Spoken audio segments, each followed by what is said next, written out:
Nossa querida Rose Martins, tudo bem, querida? Seja bem-vinda.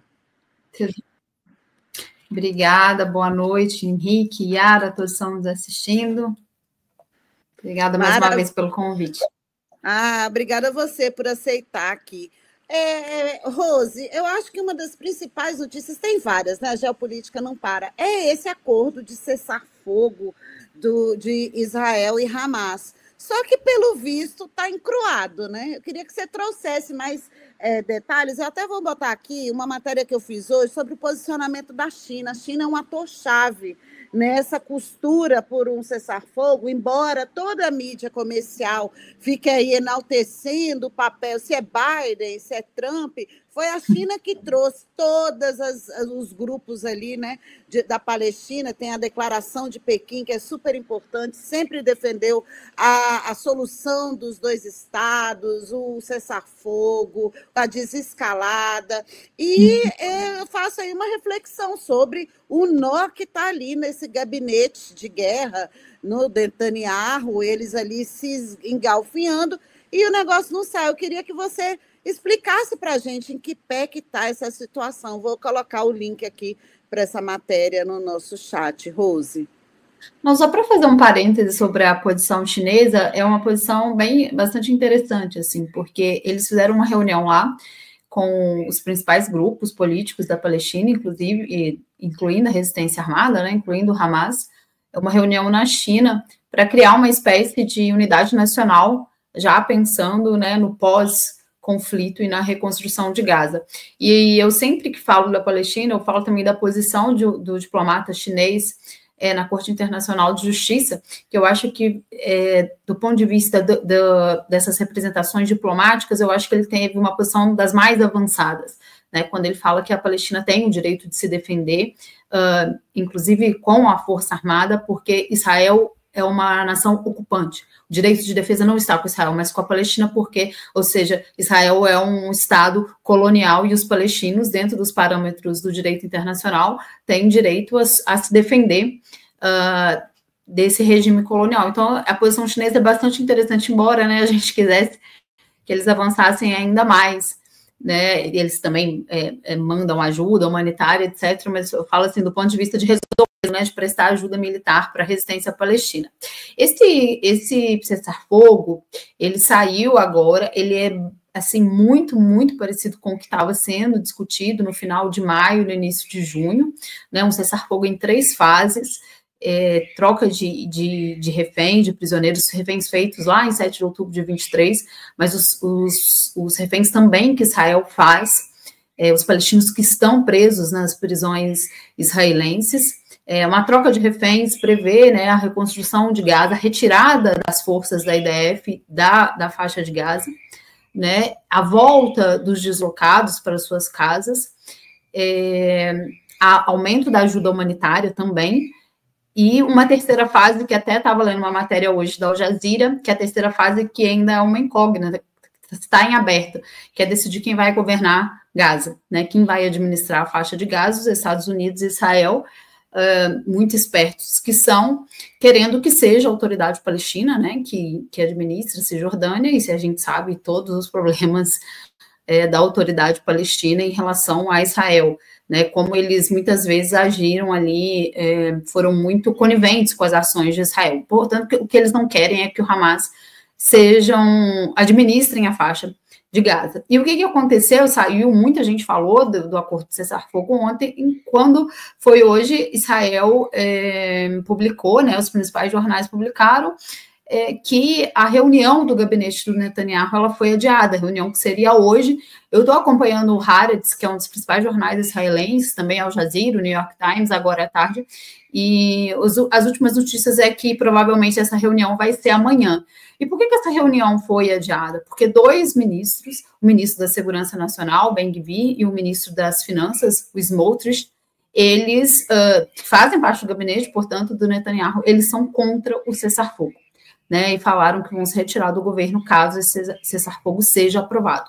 E aí tem um nó para o Netanyahu, porque se eles se retiram do governo, aí o governo do Netanyahu pode ficar insustentável, o governo pode cair, e ele tem grandes chances de ser preso por corrupção. Ele estava passando lá, antes de começar esse novo capítulo do massacre aos palestinos, ele estava com problemas jurídicos em Israel, problemas políticos, inclusive teve várias manifestações por conta da reforma do judiciário que ele queria fazer. Então, ele está com essa dificuldade, né? Ele vai ter que convencer essa extrema-direita de Israel, que é mais a extrema-direita do Netanyahu, ele vai ter que convencer a aceitarem o cessar-fogo. Inclusive, me parece que uma das promessas é de que esse cessar-fogo não vai durar, e que minimamente esse cessar-fogo durar, Israel teria prometido a um desses ministros que o Hamas jamais vai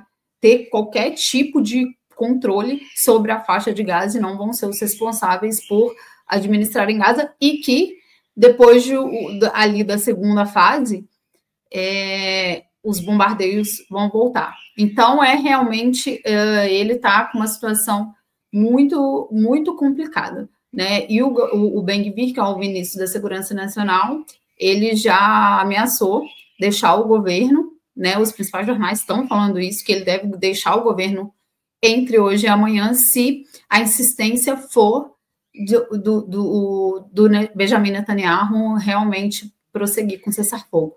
Olha que situação, hein? Tem gente pior que o Netanyahu no governo dele. Rose, quer falar, Yara? Não, pode falar. Só porque a Rose falou, e olha que situação, tem gente muito pior que o Netanyahu.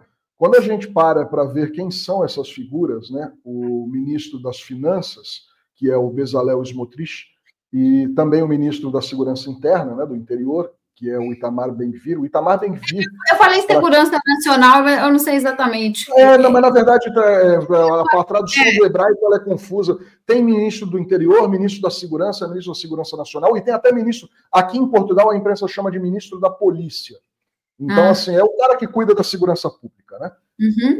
Esse sujeito, o Itamar Ben-Gvir, que é o ministro da Polícia, da Segurança Pública, ele era um entusiasta e um cara que mandava cartinhas para a prisão, como se fosse um fã, do assassino do Yitzhak Rabin, do primeiro-ministro que foi morto em Israel, um ministro de centro-esquerda, morto por ultra-radicais, ultra-reacionários de extrema-direita. E o Itamar Ben-Gvir tem vídeos dele. Eu assisti um documentário recentemente, um documentário antigo, um documentário com quase 20 anos, que aparece o Itamar Ben-Gvir à época do crime, que ele devia ter 19 anos. Ele era um psicopata, assim, o cara completo. Ele dá entrevista no documentário, é um sujeito de uma, então, assim, de uma incidência moral, é uma coisa terrível. Mas enfim, Rosa, eu queria saber o seguinte, é claro que aí a gente aqui vai fazer, a gente conta com o teu conhecimento, mas há também um exercício de imaginação e futurologia aqui. O Smotrich, né, o Bezalel Smotrich e o Itamar Ben-Gvir botaram água na sopa do Netanyahu e falaram, pô, legal, você assinou isso aí tudo, só que se você levar isso a cabo, nós dois saímos do governo, o governo dissolve e você vai para a cadeia porque você tem uma capivara, você está mais sujo que pau de galinheiro, você vai para a prisão. Aí o Netanyahu agora está jogando um monte de desculpa nas costas do Hamas e dizendo que talvez não assine. Eu acredito na hipótese desse acordo não sair. Só que tem um problema. O Trump anunciou que o acordo vai acontecer. E o Trump prometeu abrir as portas do inferno. É claro que a gente sabe que não é para Israel, mas assim, eu acho que o Trump não vai aceitar o Netanyahu dizendo não para ele nessa situação. Como é que fica a situação do Netanyahu? Ele vai comprar uma briga com o principal fiel depositário dele, que são os Estados Unidos? Ele vai encarar, vai tentar dizer que não, porque o Trump já falou que não quer que continue o que está acontecendo em Gaza. Não porque ele tem alguma simpatia por Gaza e pelos palestinos. Mas ele falou, parou isso. Vai parar antes de eu entrar na Casa Branca de novo. Como é que fica essa situação? Tá ruim o negócio. Ele tá no sal, né, o Netanyahu? Ele tá numa situação difícil. O Trump, ele fez durante a campanha, ele numa das entrevistas, eu não me lembro exatamente se era um discurso, se era uma entrevista, mas ele disse que Israel não tinha relações públicas, porque as coisas tinham ultrapassado todos os limites e Israel não estava conseguindo convencer as pessoas politicamente de que aquilo que eles estavam fazendo com Gaza era simplesmente autodefesa, né, do direito de defesa de um Estado. E a situação tinha realmente saído do controle. O Trump conseguiu, porque tem inclusive uma matéria do The Guardian, do britânico The Guardian, que fala sobre isso. O Trump conseguiu fazer a pressão no Netanyahu que o Biden, não acredito que não seja por uma questão exatamente de vontade, né? Eu não sei até que ponto isso funcionou ali para os democratas, mas ele, na verdade, é que um cessar-fogo foi, digamos, a vez que mais avançou essa ideia do cessar-fogo até agora. Então, o Trump fez uma pressão no Netanyahu que o governo Biden não fez, né? A verdade é que o governo Trump já parece, em alguns aspectos, já parece até que começou.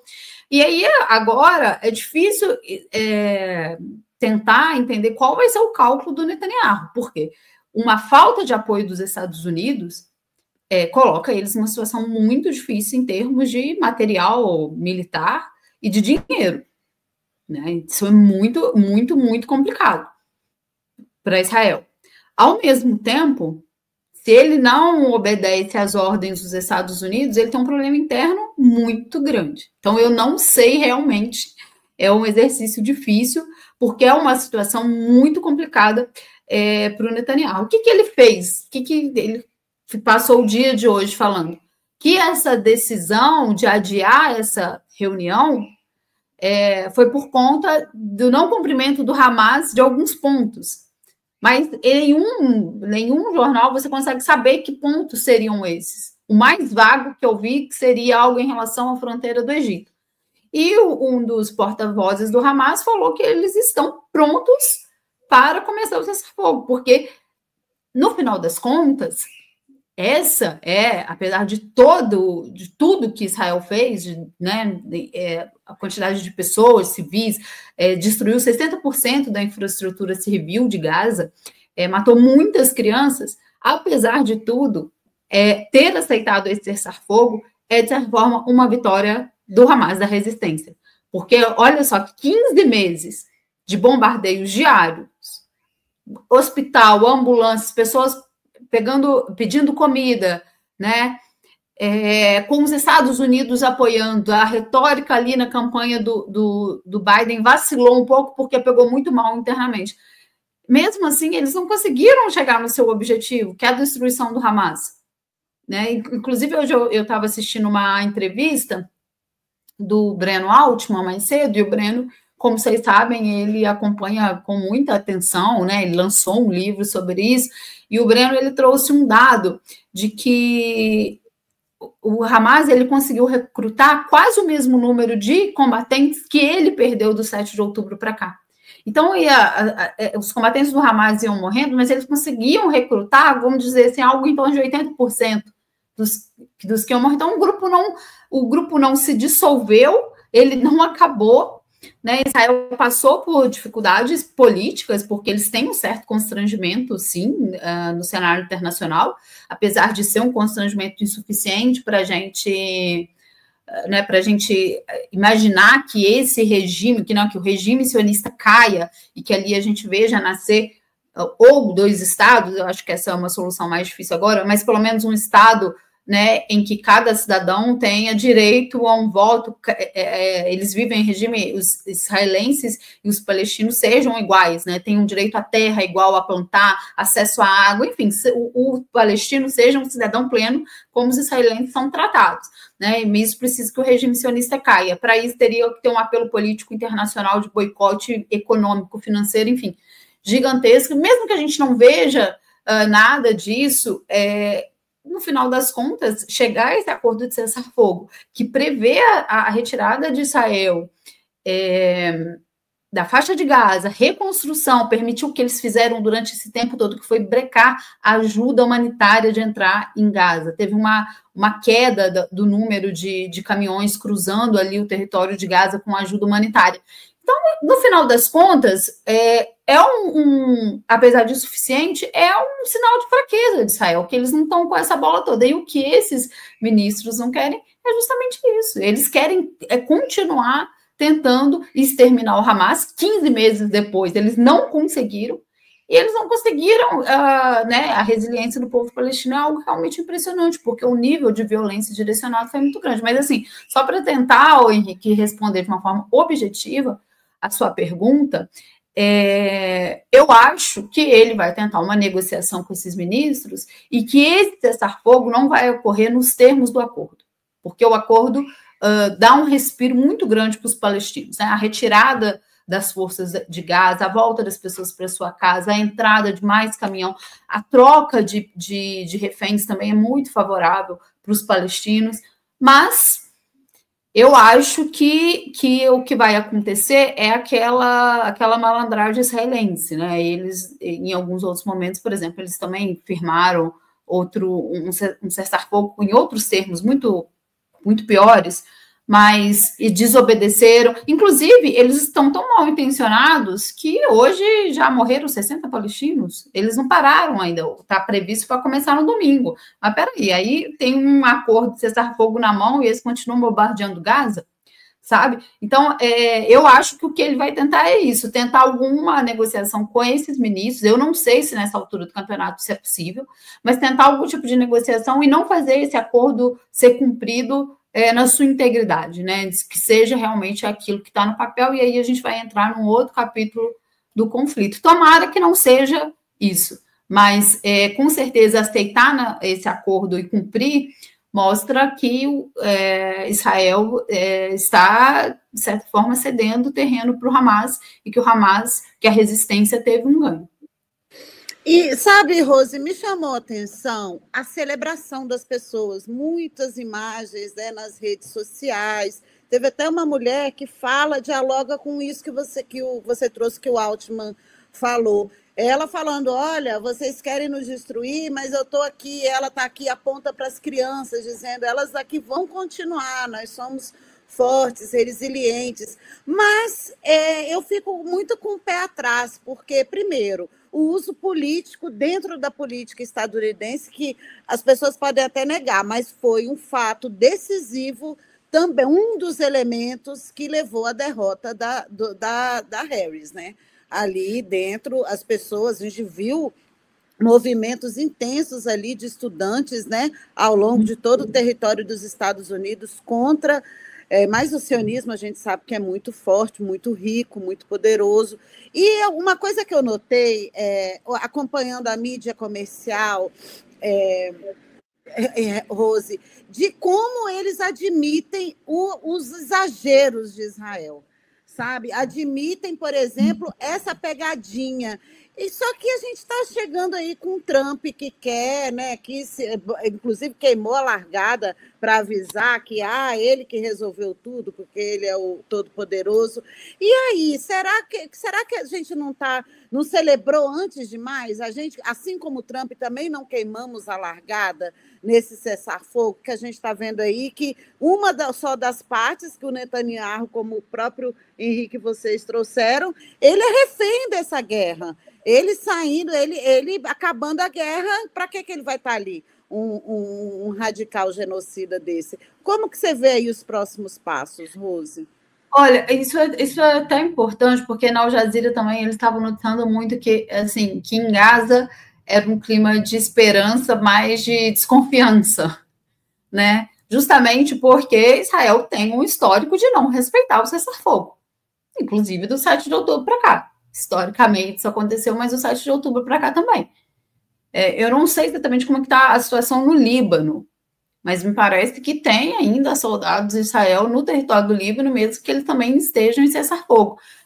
Então, eu acho que assim, a situação é de calamidade, uma calamidade assim, assustadora. E foi uma das poucas vezes em que, porque das outras vezes a gente viu um acordo de cessar-fogo, mas por poucas horas, sem uma troca tão grande de reféns, o que eu acho que é o principal, sem discutir a saída mesmo das forças de Israel da faixa de Gaza, né? Então, esse foi um acordo, digamos, mais avançado que a gente viu até agora, né? Então, realmente, ele dá uma chama de esperança, mas, óbvio, sempre com a desconfiança, porque Israel tem esse histórico e tem todas essas questões da sociedade israelense, né? Existe uma pressão, principalmente pela troca dos reféns, né? As famílias querem os seus entes queridos de volta. Então, tiveram algumas manifestações. Mas existe um problema seríssimo dentro da sociedade israelense quando a gente fala da concepção da Palestina como um todo, de como eles veem os árabes, de como eles falam sobre os árabes, sobre os palestinos, sobre o que eles chamam de efeitos colaterais dessa guerra, a morte de mais de 20 mil crianças.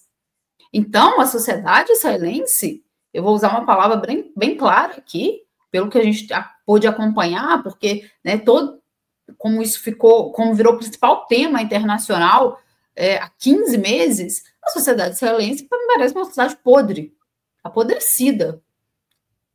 Em sua maioria, sobre o que a gente está falando da concepção deles sobre a Palestina, os direitos dos palestinos.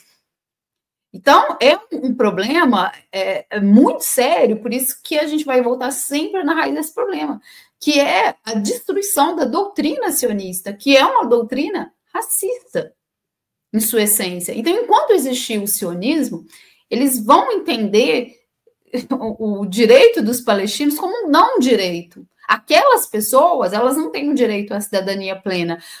As crianças palestinas não têm os mesmos direitos que as crianças israelenses. Isso é maioria na sociedade israelense, lamentavelmente. Então, precisa de um choque muito grande, ou seja, né, traduzindo, eu acho que precisa realmente... É claro que um cessar-fogo é muito importante, mas precisa realmente desmontar as bases desse Estado, que é um Estado colonial. Eu fico, assim, assustadíssima. Volta e meia, a FEPAL, que é muito ativa nas redes, a FEPAL publica um vídeo às vezes é um cidadão israelense, às vezes é uma pessoa mais conhecida, um político, mas, assim, de pessoas comuns também, a forma como eles se referem aos palestinos, é uma coisa assustadora. Por isso que eu falo, Yara, que não existe sionismo de esquerda, porque quando você vai entender o que é o sionismo, não existe. É a mesma coisa da gente dizer que existe racismo e colonialismo de esquerda. Entende? Então, assim, eles querem negar aos palestinos todos os direitos, do direito à terra e o direito à existência. Então, eu acho que precisa ir realmente na carne. É claro que agora a gente tem que, né, tomara que esse cessar-fogo vá adiante para pelo menos ter uma reconfiguração da vida normal dos palestinos, né, das crianças. Outro dia eu vi um vídeo muito tocante, que era uma criança que não comia banana há muito tempo na Palestina, e a mãe filmou a criança ganhando uma banana, assim, e a felicidade na verdade, 2 irmãos, assim, eles se abraçando, pulando, porque, assim, é isso, a vida em Gaza já era muito difícil por conta do cerco que está imposto a Gaza desde 2004. Mas a vida em Gaza virou, assim, uma loucura. A ONU publicou em março do ano passado um estudo sobre a fome iminente em Gaza. Né, as crianças entre 0 e 6 meses, se não me engano, em desnutrição severa. A maioria das crianças de Gaza. Então, assim, é uma situação muito difícil. Muito difícil. Para finalizar, deixa eu só trazer aqui alguns comentários da nossa audiência. Olha, o Reinaldo Elias fala: o cessar-fogo emperrado de Gaza é mais uma pegadinha de Netanyahu, que, na verdade, não quer parar de matar palestinos. Ele está só ganhando tempo, pois o mundo está vendo o genocídio e pega mal. O Dandan comenta que Hamas não tem que administrar Gaza, pois foi criado por Israel para tirar o acordo de paz. E o Netanyahu e a equipe tinham que ser preso e torturado até o último segundo de vida. Ai, Dandan, menos, né? Aqui não, essa questão não tem como a gente... Não tem como a gente entrar, é muito extenso para a gente entrar nessa questão do Hamas, mas não é bem por aí que foi criado, por Israel. Vamos, segura a onda. Ele serviu em algum momento como uma espécie de antítese do Fatah para contrariar a OLP, mas não é exatamente. Não é isso. Ele telefonaram e falou: bora fazer o Hamas. Passa aqui. Outro, Tiago, olha, a guerra não vale tudo não, viu? Existe um direito internacional aí, embora os sionistas não ignorem. Mas a coisa não é tão avacalhada assim, não. tá? Eu fico muito assustada, às vezes, com os posicionamentos das pessoas, simplificando questões muito complexas, e eu quero encerrar com o que nos disse o Ali de Rabá, que veio aqui ontem. Quem tem que decidir quem vai e como vai governar Gaza é o palestino que mora em Gaza, né? Autodeterminação e soberania dos povos. Então, eu, pelo menos, penso assim. Eu detesto quando vem gringo dizer como que a gente tem que lidar com os nossos BOs. Os nossos cuido eu, viu? Os de vocês cuidam, mas não venha dizer não. Então, Rose, Henrique, eu quero agradecer. A gente já terminou aqui o nosso tempo. É sempre um prazer recebê-la, viu, Rose? Se você quiser falar ainda, tem mais um minutinho para a gente encerrar.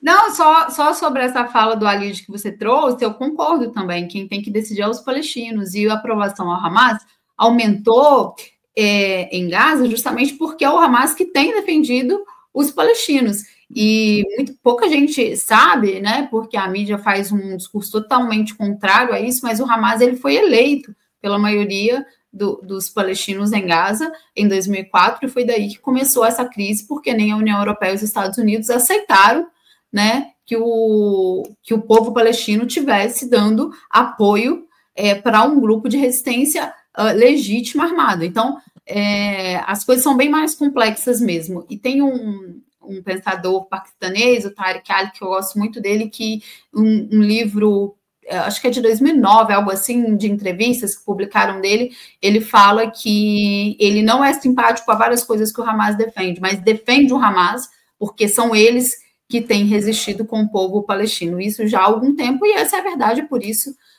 também estão recrutando muita gente com o apoio dos palestinos. Então, as coisas são mais complexas. Quero agradecer mais uma vez o convite, Henrique, Yara, a todos que nos assistiram, e até uma próxima. Obrigada, querida. E, Tiago, vai estudar, amigo. Não simplifica uma questão tão complexa, não. É uma das questões mais complexas do nosso tempo. Por isso que a gente sempre está tratando aqui com pessoas que estudam. Não fica aí, né, falando platitude, construir túnel, sabe, me bate na cara. É demais, dá até preguiça, né, Rose? Né? Vocês têm que ganhar adicional de salubridade. Ô, minha filha, essa semana teve um berrante aqui, deve ser o berrante do YouTube. Foi uma enxurrada, amiga, essa história do Pix trouxe uma cambada. Nossa, olha. Eu imagino. Eu queria encerrar, então, aí, em homenagem a essa frase do Tiago, com uma frase do Ciro Gomes. O Ciro não anda muito em alta, mas aquela frase dele da disputa lá presidencial com o Cabo Daciolo. A democracia é uma delícia, mas infelizmente tem dessas coisas aí, a gente tem que ficar disputando. Eu só sugiro ler, vai ler, entra no Ópera, entra na Fórum, mas platitude não, queridos. Olha, passou aqui uma coisa barulhenta aqui. Vamos encerrar. Um beijo. Fica com o Brocô. Marcelo tá aí vindo. Beijo, beijo. Até amanhã para a gente sextar junto. Tchau, tchau. Tchau, gente. Tchau, gente. Tchau.